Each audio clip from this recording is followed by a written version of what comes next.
Hi everybody, it's Fall here, playing War Machine and Hordes this weekend against Dave.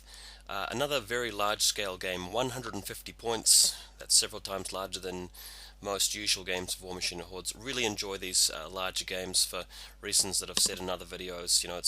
It's actually not too much of a logistical hassle to play them. A lot of fun, you get to see casters and abilities synergize with others that you wouldn't normally see, and a lot of units and abilities, and beasts and warjacks in general that wouldn't sort of have much of an effect on the game suddenly have a bit of a different slant on things.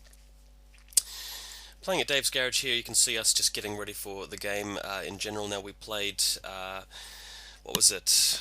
So Cryx against Circle Cryx, Asphyxious 3, Lich Lord Asphyxious 3, and Scaverous and the Witch Coven of Garlghast. On the Circle side, we've got Cassius and Wormwood, we've got Mosar and Epic Balder, that's Balder 2. And we'll see generally what's in the lists as we continue through the game, although if you really want to check the video description for an exact rundown on them, you can. And the idea for this game is we're playing outflank, but you've got to get 7 control points to win. We wanted the control points to be more of a tiebreaker than an actual something that happened to create a win condition earlier on, because we wanted to get more of a long-term game going since we had all day to play it. Death clock 4 hours per player, which we felt was more than enough. Didn't want to make it so that one person is just spending the entire day playing and the other person's just waiting, so the death clock helps to encourage, to get through your turn a bit quicker. And I think Dave came down to something like 45 minutes or an hour left, by the time the game was over. So we both had plenty of time. I mean, we started about 10:30 in the morning, worked through till about 5:30 in the evening, and we had a lunch break, so it wasn't so bad. You might remember some of my previous games. I played 200 points, Menoth against Circle, Menoth against Signar, and then before that Circle against Signar. And coming up, also planning Circle against Legion and possibly Khador against something else as well. But just going through these photos here of our setups, Dave won the roll for the first turn, opted to go first, sometimes going second's an advantage. In this case, first turn's probably better because you can get in the midfield, and Cryx are a lot better at that. And with half the Circle Army AD anyway, you don't really get too much advantage from which side of the table you're deploying on, especially since everything's so fast. But he's got a Kraken there up against the Old Wrath. I figure that neither of those two models are going to have a huge effect on the game. It's going to be more down to the spells and stuff happening in the middle. One very important dynamic in this game is that we've both agreed to take casters that wouldn't normally be optimal or ideal for a large scale. I think if you're playing Cryx, you obviously want to go straight for Peter Negra and P-Scar, maybe Terminus, whereas Circle's best options are one of the Krugers, possibly P. Kruger in this matchup, although usually it's E. Kruger best for the largest games, just since he shuts down the shooting so well and pushes everything back, and just generally has such great control. Epic Morvana or even P. Morvana very good with their control areas, and Chromic in this one's fantastic for Bestial. But decided to actually, play a bit more of an interesting game rather than going straight to the casters that are best. So we took some of the lesser casters for the large format I found. Notice that he's got his 3 spellcasters there, so with Epic Asphyxious and Scaverous gaining the benefit of, the Coven and Asphyxious getting the advantage from Scaverous' feat. And of course, Asphyxious himself getting a big advantage, when he has his feet turn a lot of soul tokens to use his spells. That, is very, very good for taking out an opposing warlock, getting an assassination. But on the other hand, Circle have access to the druids, so that will, counter magic should actually keep those casters safe. So I thought that would make for a good game. We both talked about the lists and sort of tinkered with them before committing them. It's not like, we just showed up and the other guy had the best list he could make. So I thought I'd make that point. But yeah, so I guess you guys can see from these pictures sort of where everything is deployed. And I think I'm going to get to the photo now here. I'll start from this photo here. Let me just, for my reference, this image 1127. So here it is. Dave's first turn has brought the Satyxis Raiders right up the guts. I actually thought this was a move that played well for me because it meant that I can just take most of them out straight away and set up a really strong center position after I feat with Cassius. But the problem is, of course, if I put the tree out there, then he's got a lot of stuff with Ghostly that can just trample straight through or walk straight through and attack it, even if I was on max soul tokens, so I wanted to be really careful about that. In this next picture you can see generally where he's moved forward with his Army to support, the Soul Hunter's way further in the background, and everything else just trying to traffic jam its way through to the middle. He's actually managed to block one of his Bile Thralls back near close to his table edge because he got stuck behind some other infantry, I think. So next photo, what I decided to do is, after a lot of careful positioning with my lines to ensure that units could get through, I used the feat with Cassius, keeping the tree back rather than teleporting it out into the swamp. But with the tree, feat active, the Thun Ravagers can actually charge straight through friendly troops and other models because of Tree Walker, and managed to kill some of these Satyxis Raiders. Really cool thing that happened for me here is that the Satyxis Raiders failed their terror check, or their command check, or whatever happened, and that meant that they're out of action next turn, which makes a big difference. The Bloodtracker's prey is on the Satyxis Raiders because they were right in the centre of the table, and heading that way, but I think that was a mistake, because with Ashen Veil up from the Coven and the spell barrier, the force barrier, it's very hard to get anything done with the Blood Trackers in this case, so maybe the Bane Thralls would have been a better target. Next image, you can also see that my druids have set up a cloud wall, and everything else just hanging back a little bit, getting into position for the inevitable Bane swarm on the right hand flank. And with the tree having feated, I should be fairly safe. I've also feated with Mosar as well, which doesn't do anything to War Machine except for shutting down channeling. So it means he can't sort of go ghostly and send in his death chickens and try and sort of target certain models with blast damage attacks and clip one of the druids and kill them early on. I want to keep the druids alive for as long as possible. Next image, one interesting thing you'll see next to the Celestial Fulcrum is a sort of a 3-inch template with a scenic sculpture on it. That actually counts as a pillar of salt. I bought those models a while ago from Reaper Miniatures and set them up, and I'm really proud of them. I think they're such great models.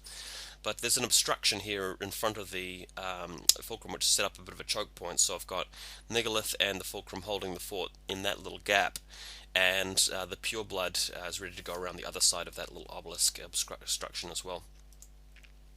Next image, you can see the rear lines of the Cryx army, Bile Thrall stuck, but the Coven hanging back. They don't really need to get into the action so quickly. They've got a massive control range, so they're pretty happy where they are.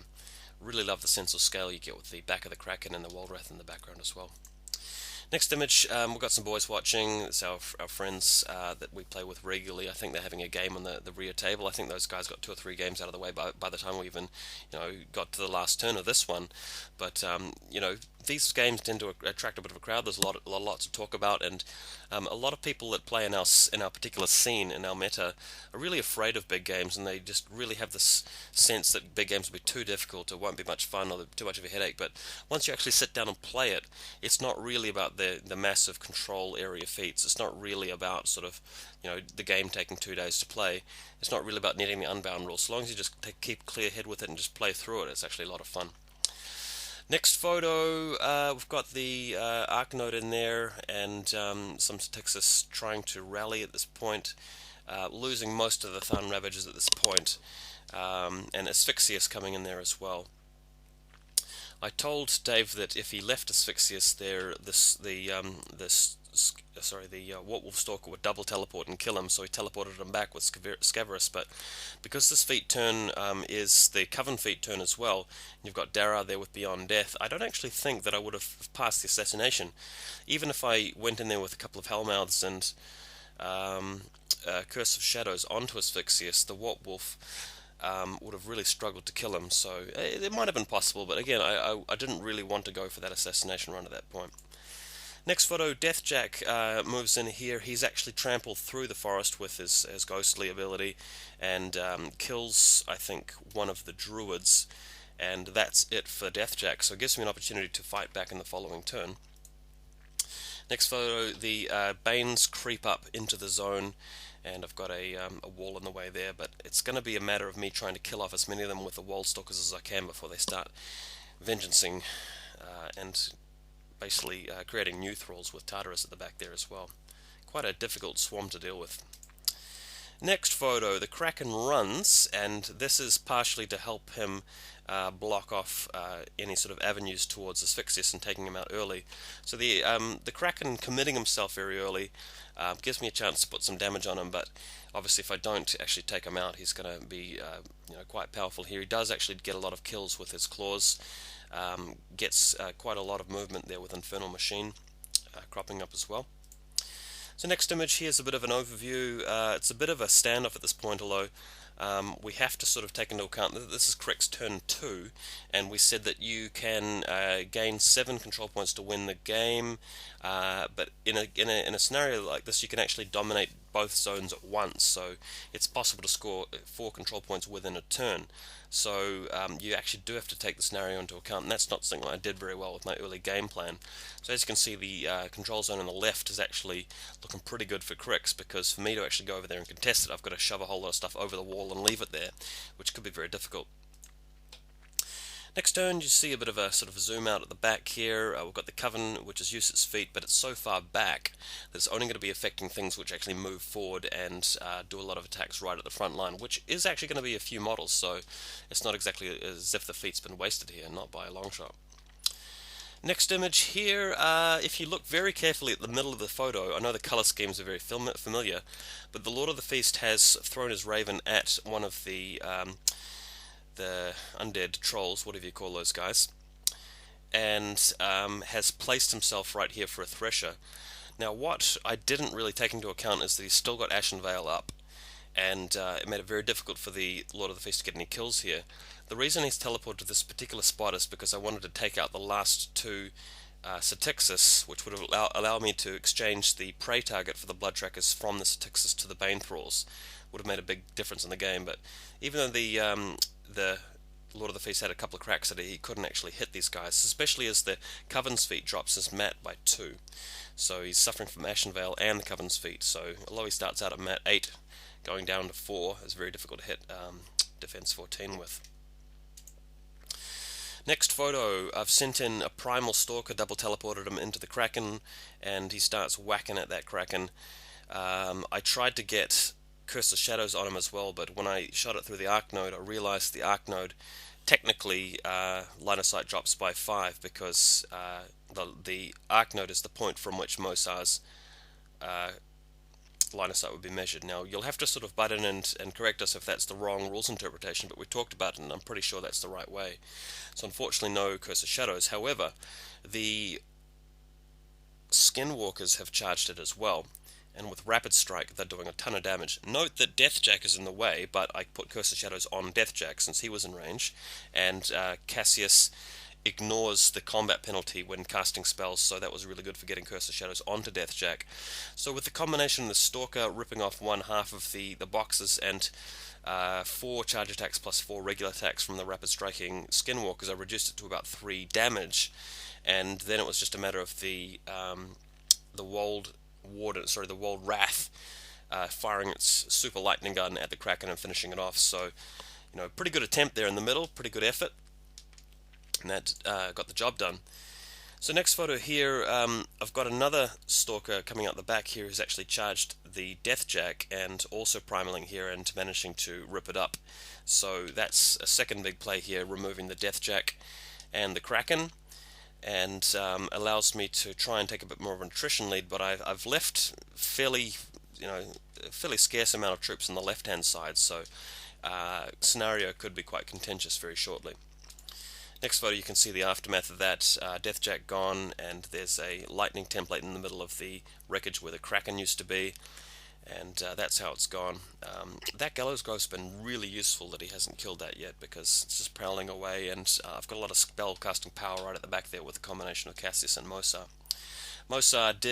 Cassius did have maximum souls on the tree, but used them all and withdrew it back to the safety of friendly lines. You can see the Pillars of Salt there as well, blocking off. I've had a few rounds, 2 rounds with the Celestial Fulcrum at this point, and it's done a fair bit of damage to the whatchamacallit, the Satyxis Blood Witches, and they unfortunately failed their command check, so that makes life really a lot easier, especially since, as I said, I didn't have much on that flank to begin with. Next photo, the Wildstalkers have moved around the side, killed most of the Bane Knights, and I'm really just hanging back with the Wolf Riders. They're so fast, they can easily counterattack with Assault.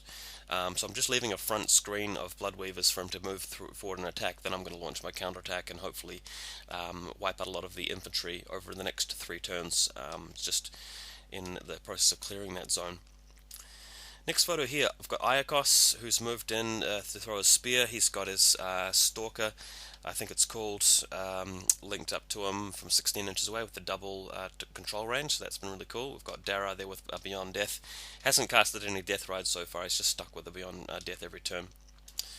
Next image, oh, this is my favourite moment in the entire game. We've got the Cankerworm moving into contact with the wreckage of the Kraken, and he uses his salvage ability to actually take over one of the Kraken's weapons, and in this case he took the Unicorn gun, which I thought was total class.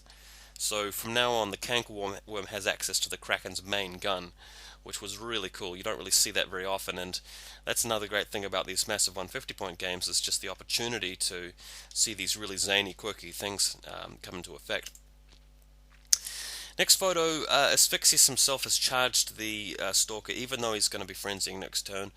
Baldur's feat is up, by the way, so Baldur 2, all of these guys cannot be moved or placed with TK or anything like that. They have +3 armor, so that allows the Skinwalkers to hang on for a bit. But the Stalker eventually destroyed here by Asphyxious, who I believe moves back with TK after this has been done. Next image, Cankerworm's moved back over here after he's activated.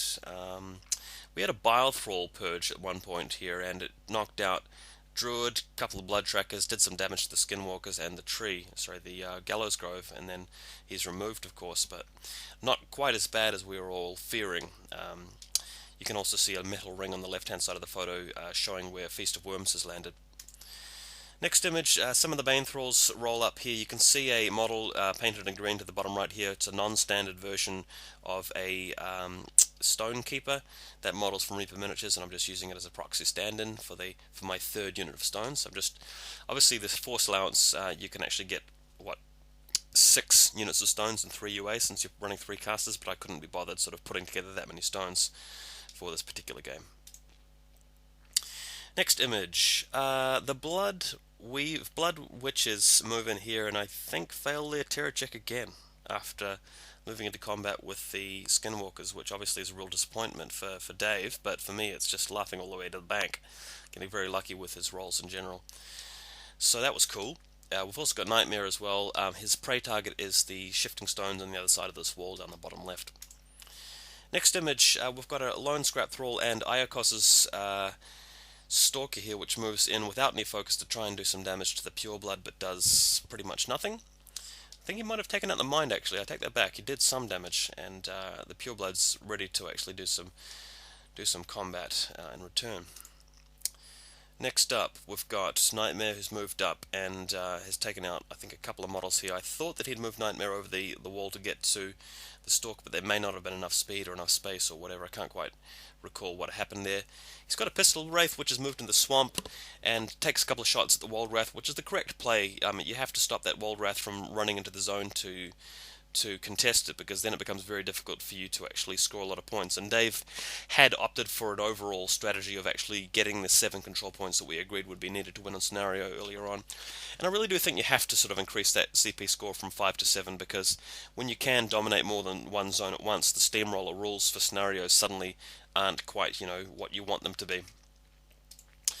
Next image, as you can see here, we've got Baldur, and I don't think he's moved since last turn. We've got some Druids here, still casting Counter Magic, which is quite important because it prevents him from putting Curse of Shadows or Feast of Worms onto Megalith or the Fulcrum.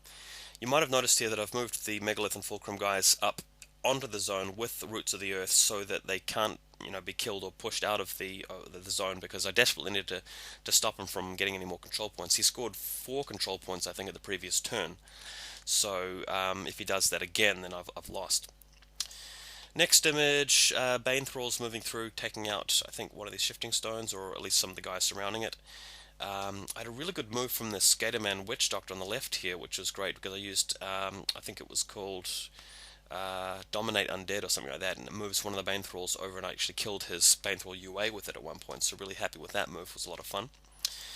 Next image, on the hill here, we've got a bit of a fierce fight between the remnants of the Bane Knights and the circle reinforcements in the form of the Wolf Riders moving in and using the light cav to get into the zone. Pistol Wraith chugging away with his pistols there. Tartarus still alive, unfortunately, so I'm really going to suffer against his Thresher next turn, and more Bane Knights being created, I think. So that's going to be a pain. We've even got the Wold Warden moving into the zone, who is part of Mosar's battle group, and the spray there from Garlghast doing a bit of damage as well. Next image. In the middle of the table, a bit of a swamp going on. I've still got 2 Skinwalkers left alive. They've taken a lot of punishment. Baldur's Feet has helped out quite a lot in keeping them there, and they've moved around to take out some of the Bane Thralls. Really useful. The Gallows Grove is there too, because it prevents tough rolls, and that can be the difference between, you know, failure and success sometimes. Well, in fact, all the time if you're talking about tough rolls, but in terms of the general position of the game is what I meant. So that's good. That big white circle in the table there is actually the smoke from the fulcrum after it shot its flame blast. Next image, you can sort of see the situation there. Megalith is actually activated and wiped out Nightmare in a previous turn, and has cast Roots of the Earth on himself with Geomancy, so he's looking pretty safe, and Balder moving across to put a rock wall down in front of Megalith and the Fulcrum. That is to make it, well, not so much prevent, but make it more difficult for Scaverous to charge over there and try and take out the Fulcrum on his own. Because if somehow Scaverous and Asphyxious are able to take out both the Megalith and the Fulcrum with Roots of Earth on them, then all he has to do is clear the other zone and have the Coven dominate the other one, and he wins. Next image, the Pure Blood has destroyed the Stalker, and the Argus has moved around here and is just waiting for a chance to move into the zone to help contest it. And luckily for me, the Blood Witches were fleeing, and they've rallied now, of course, but just that one turn of them not doing anything made all the difference. Another photo here of Mosar. Mosar has been making the most of that Gallows Grove in the top right here on the right hand flank, just firing away with Garlghast every time he can. I've used a couple of Pillars of Assault very minimally. Forgot about Apparition in this game. I really should have thrown it at a unit using my Geomancer, I think. But no Sands of Fate as yet, but we're going to be seeing that a little bit later. And of course Gob is putting down the Cloud to try and keep him safe. Tree is well behind the lines, behind the Gorax even. Next photo, Gerlak Slaughterborn, everybody's favourite troll, charges in here and gets a couple of kills, but Dave made a mistake here by attacking one of the Skinwalkers that actually had full health, so he didn't get Finisher, and of course that attack didn't make it through, so he wasn't able to continue with his overtaking and attacking. If he had been able to continue, he might have wiped out the remnants of this unit and Nuala as well. So I got a little bit lucky there that he made that mistake. Tartarus has moved in and done a lot of damage to that Wold Warden, but hasn't managed to pick off the Wolf Riders. Their defense has been too much, I think, in this case. Next image, we've got Scaverous, and this photo shows the dumb look on Scaverous' face when he decides to excarnate the Blood Tracker to create another Bile Thrall to move in and clear the rest of the zone and hopefully get a win for him. He's actually on, the Cryx are I think 6 points to 0, almost like the Germany-Brazil scoreline after half-time. Don't know if you guys caught that, but this unfortunately didn't go ahead because the Excarnate on the Blood Tracker didn't work because of stealth, and Dave forgot about that. So it was a really important turning point in the game because it made what was looking like a fairly safe control point win turn into a bit of a difficult control point win. So we'll see what the actual position is later, but it basically meant that I probably kept a couple of extra models on the field. Just going to take one comment back. At this point, with his photos taken, he's on 4 control points.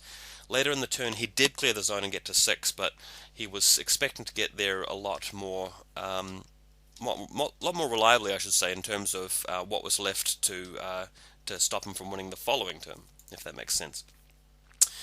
We'll go to the next photo. We've got a Ripjaw here using his armor-piercing attack on Megalith, doing a fair bit of damage, but Megalith is also protected by Roots of the Earth, so he's fine, and as soon as I blow up the rest of those witches with the fulcrum, then he'll be able to heal again.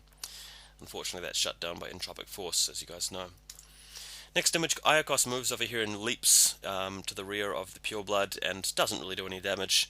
Following turn, the Pureblood rips him in half. Even though he's lost his mind, I just boosted and, you know, got there on 2d6. So go the Pureblood and boo Aiakos.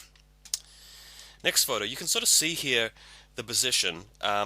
Notice the big circle on the right. There are two Wolf Riders contesting it, and at this point, the idea is that had the Bile Thrall been there as well, he would have taken out the Wolf Riders, but the Wolf Riders ended up failing a command check anyway from Terra, and that meant that he was able to get the extra 2 control points to go to 6, meaning that if he scores again, he wins.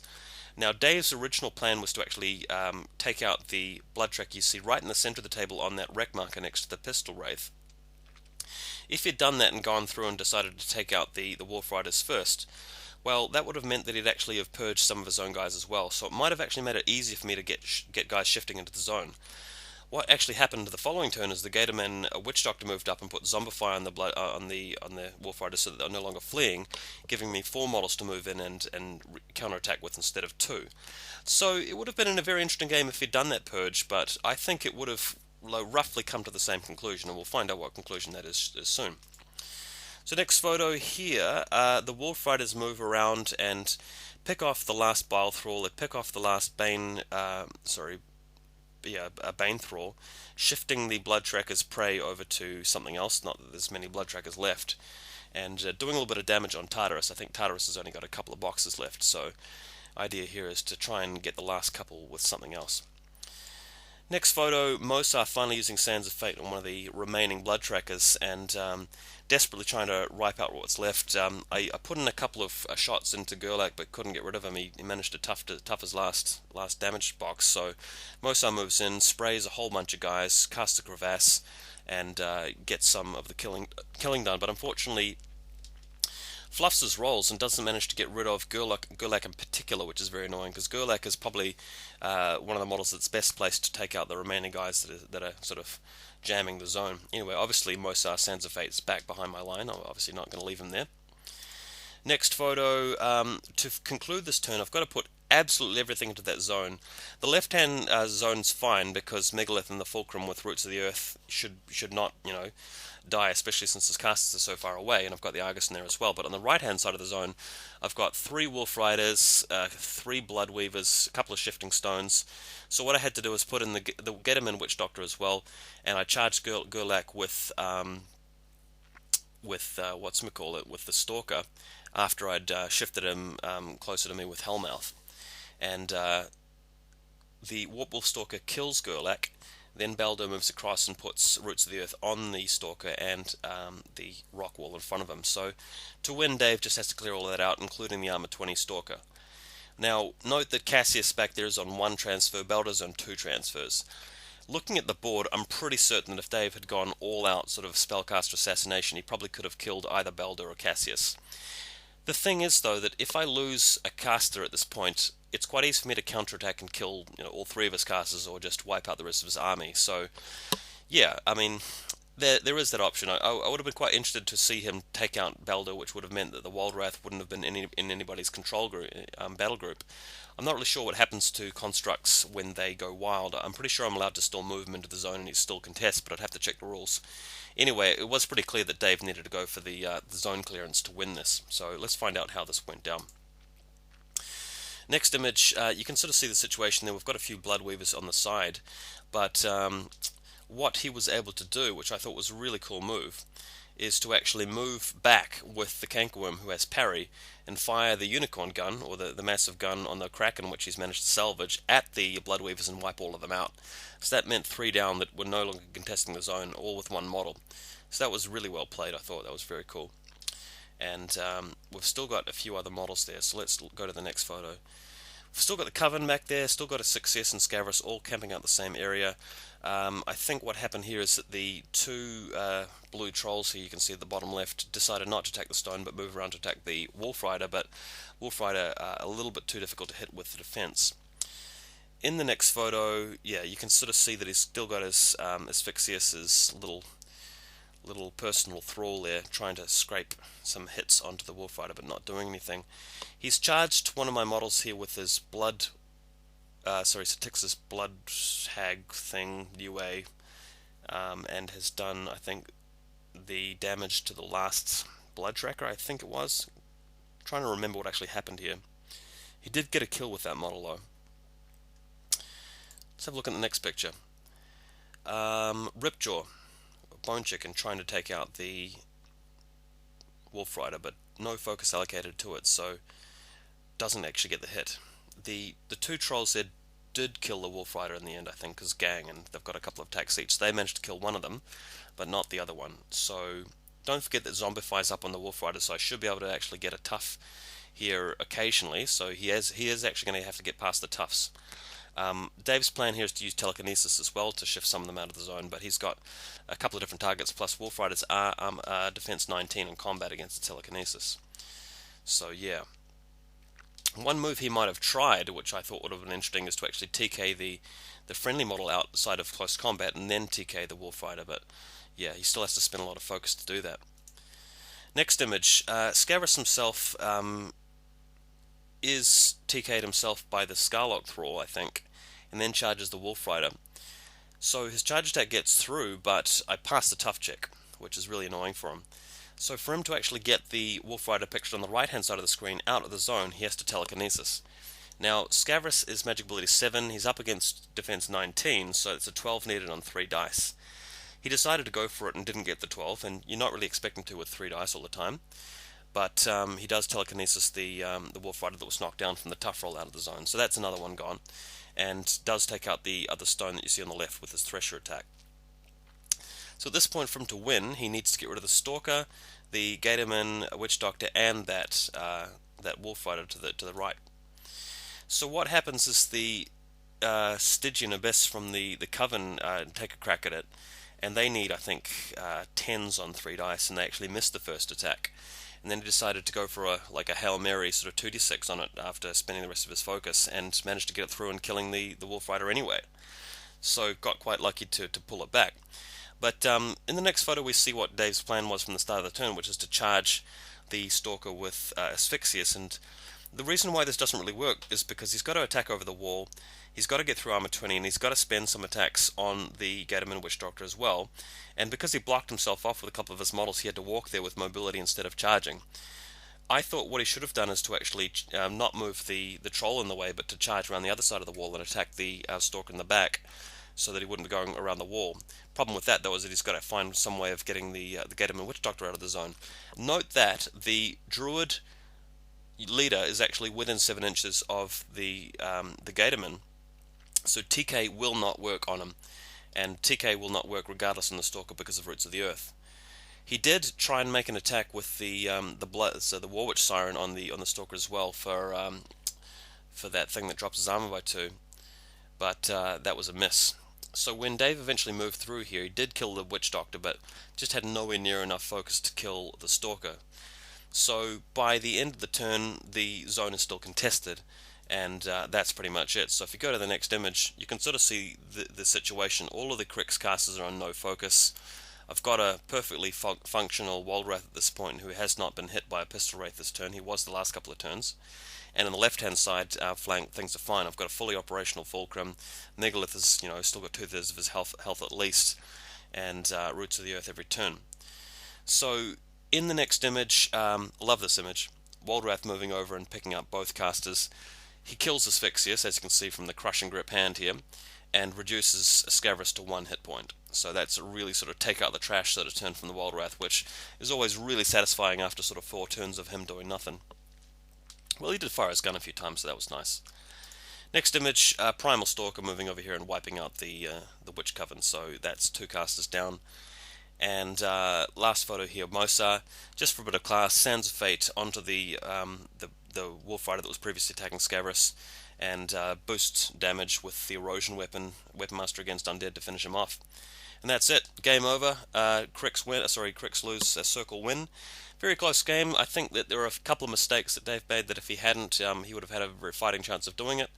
there are a few mistakes that I made too, which could have been a lot different too. I mean, there was one point where I was out of range with line of sight with Coven. My game plan for holding the zones wasn't that great, and obviously my list could have been a lot better too. Both of our lists could have been a lot better, but doesn't matter. It was a lot of fun, really great photo opportunity, and the game got done in a timely manner, and yet again shows why bigger games of War Machine and Hordes really bring the best out of your miniatures and the rule system as well. Thanks for watching this one, guys.